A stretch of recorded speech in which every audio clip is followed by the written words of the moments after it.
Hello guys, welcome back. My name is Andrei.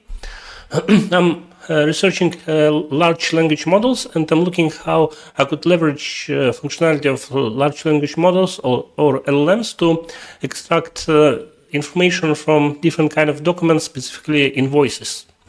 And here you can see a sample invoice, which if you're following my videos, my channel, you probably saw that I was using the same set of invoices to test Donut ML model to see how the extraction works with the Donut ML model. But the important thing to mention is that Donut you need to fine-tune in order to work with your set of invoices, for example. So this means you need to have a list of invoices annotated with data with proper labels and so on, and this is quite a lot of work to annotate invoices or other kind of documents and then fine-tune the model.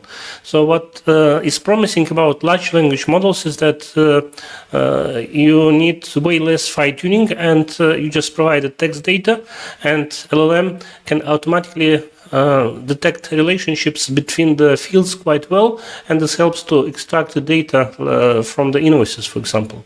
So yeah, and I just started to look into that, and this video is based on my findings, and I'm using for the experiments LLama2 open source model from Facebook. And there are a couple of resources online that I found that explain how to run this model and how to ingest PDF data into this model and get back the results. Important to mention is that large language models, they work with text, so obviously you cannot pass the image of the invoice or receipt directly into the model because you need first to extract text, and then you pass array of text to the model, and then the model would be able to identify the relationships. So this is only about let's say PDFs with text data, not scanned PDFs. Okay. So this is the invoice. We have invoice number, invoice date, seller, client information, list of invoice items with the gross worth here listed per each item, and then in the summary we have total gross worth. So what we'll try to achieve is to extract this value, total one, then per each item the price, and seller, client information, and date and invoice number, and we'll see how it works. Okay, and I don't need to connect to the runtime because the code is already executed. And to run LLama2 model inside Colab notebook, I followed the instructions from this guy, Vanilin Valkov. I'll put a link to this video below, and all the code in this Colab is basically taken from that tutorial by Venimin.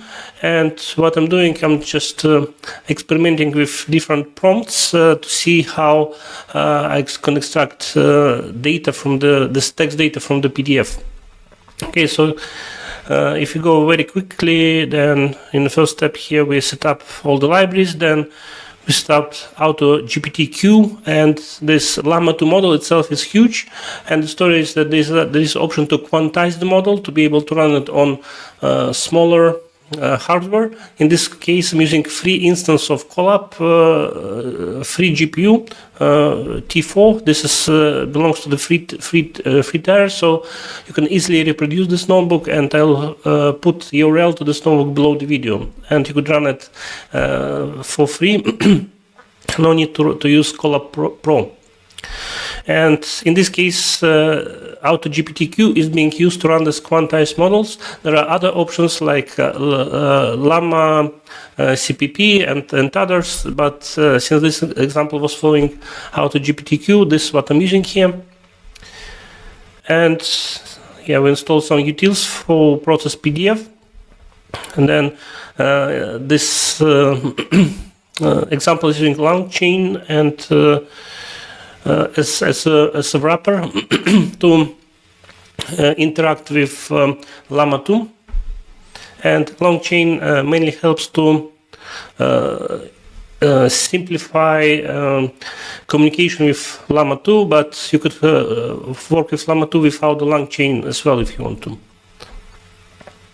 Here we get from my Google Drive, which is a public document we get, and this is the PDF that you saw a moment ago, the same PDF, and we feed it into the local storage, and then the storage is being used by the long chain to interact with Llama 2 and get answers for our questions. Okay, we're using Llama 2 13 bits. The model is from the blog, from the Hugging Face, and if you want to learn more about it, you can follow explanation from the Veniamin. And yeah, as a summary, it's just that we are using this. There are multiple options of different models, like 13 bits. Then there are bigger, smaller models, and depending on what kind of hardware you're running, then you can use more heavy, let's say, model, which probably would produce more accurate results. Then we start default prompt. So this is standard here and system prompt, and we define long chain using retrieval question answering template, and through this template we'll be able to ask questions about the PDF content and get the result back. So here is the interesting part for me. I'm experimenting with different prompts and checking how accurate is this Llama 2, how it works, and based on my other experience with ChatGPT, for example, I could compare if if it makes sense to use Llama 2 or not. So, and by the way, so we have this PDF, which is a text-based PDF. It's not scanned image, right? And we just get the raw array of text from the PDF, and we pass this array of text to the Llama 2. And based on the way how the array is structured, based on the ordering of the data, Llama 2 can identify that this is invoice data, and it can identify different values that correspond to the labels, for example, and this how the model could extract proper values for us. So here I ask how many invoice items are listed in the invoice, and I get correct reply for 4 invoice items. Then I ask, please retrieve invoice total gross amount, and I get 212.09, which if I go and compare, this is correct. And then I ask, retrieve gross for each invoice item line, and from my first try, it didn't work. And then I added to the prompt this option saying that this is the last column in the invoice item table, just like a hint, and then it was able to correctly extract the data with the item names and prices, and those prices are correct and match the actual values over here. Then I get ask what is the tax ID for the seller, and it returns also correct information, this one.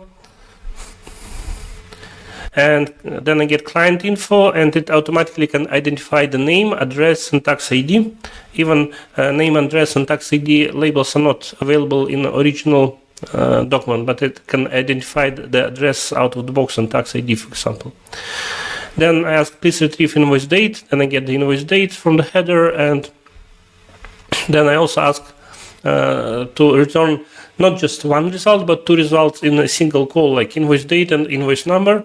And I say that I'm not interested in the lengthy description about it. I just want to get the data, and then this is how it prints invoice date and invoice number. So it works. It looks like it looks promising. It works, and definitely I'll be researching this area of LLMs and data extraction in more detail, and you should expect more posts from me about this topic. And yeah, so thanks for watching, and hopefully this was useful, and see you next time. Bye.